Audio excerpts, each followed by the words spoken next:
ವಾಕ್ಯము చెప్తున్నప్పుడు ನಮಗೆ ಈ ಪ್ರಕಾರ ವಾಕ್ಯ ಹೇಳ್ತಿರುವಾಗ అసలు ఎవరు దేవుడు? మరి ದೇವರು ಯಾರು? ಮತ್ತೆ తండ్రిని ఎవరన్నా చూసారా? ತಂದೆಯನ್ನು ಯಾರು ನೋಡಿದ್ದಾರಾ? తండ్రిని ఎవరు చూడలేదా? ತಂದೆಯನ್ನು ಯಾರು ನೋಡಿಲ್ಲ. ఎవరు చూడలేదా? ಯಾರು ನೋಡಿಲ್ಲ. మరి యెహోవాను ఎవరు చూస్తున్నారు? ಯೆಹೋವನನ್ನು ಯಾರು ನೋಡ್ತಿದ್ದಾರೆ? వాక్యంలోకి వెళ్దాము. ವಾಕ್ಯಕ್ಕೆ ಹೋಗೋಣ. మత్తయి సువార్త 11:27. ಮತ್ತಾಯ ಸುವಾರ್ತೆ 11ನೇ ಅಧ್ಯಾಯ 27ನೇ ವಾಕ್ಯ. ಮತ್ತಾಯ ಸುವಾರ್ತೆ 27 11 27. అప్పుడు మత్తయి సువార్త నా తండ్రి చేత సమస్తము ఆయన తండ్రి చేత, నా తండ్రి చేత. ఎవరు ఈ నా? ನನ್ನ ತಂದೆಯು ಎಲ್ಲವನ್ನೂ ನನಗೆ ಒಪ್ಪಿಸಿದ್ದಾನೆ. ఎవరు ఆ తండ్రి? ಆ ತಂದೆ ಯಾರು? ఇక్కడ ఏమంటున్నాడు? ಇದೇನ್ ಹೇಳ್ತಿದ್ದಾನೆ? నా తండ్రి చేత నాకు సమస్తము అప్పగింపబడి ఉన్నది. ಎಲ್ಲವನ್ನೂ ನನಗೆ ಒಪ್ಪಿಸಿದ್ದಾನೆ. తండ్రి గాక ఎవడును ತಂದೆಯ ಹೊರತು ಇನ್ಯಾವನು ಯಾವನು కుమారుని మగనನ್ನು ఒక తండ్రి తప్ప ತಂದೆಯ యేసు ప్రభుని కూడా ఎవరు ఎరగడు అన్నాడు. ಗೊತ್ತಿಲ್ಲ.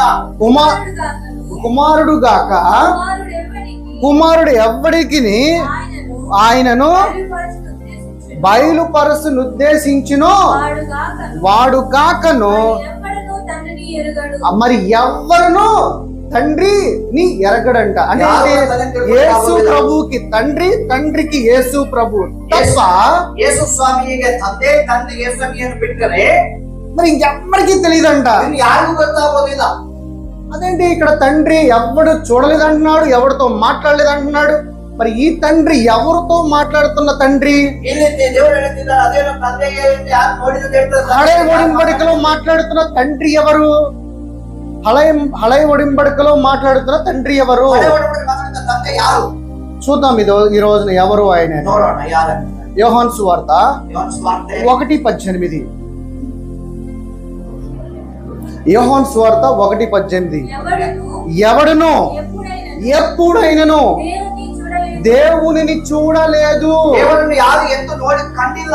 ఎప్పుడు కూడా చూడలేదంట. యారు కండిಲ್ಲ. ఏ నరమాత్రుడు కూడా చూడలేదంట. కూడా కండిಲ್ಲ. తర్వాత తండ్రి రొమ్మునున్న అద్వితీయ కుమారుడే, జనితైత కుమారుడే అనేక ప్రాచీన పత్రులలో అద్వితీయ దేవుడే అని పాఠాంతరము ఆయనను బయలుపరచును. అది పుట్టినోట ఇప్పుడు చదవకూడదు, అడిగితేనే చదవాలి. ఓకే, బ్రాకెట్ లో ఉంది కదా, అది అడిగితేనే చదవాలి. ఓకే, అసలు ఇక్కడ ఏమంటున్నాడు? దేవుణ్ణి ఎవడు చూడలేదంటున్నాడు.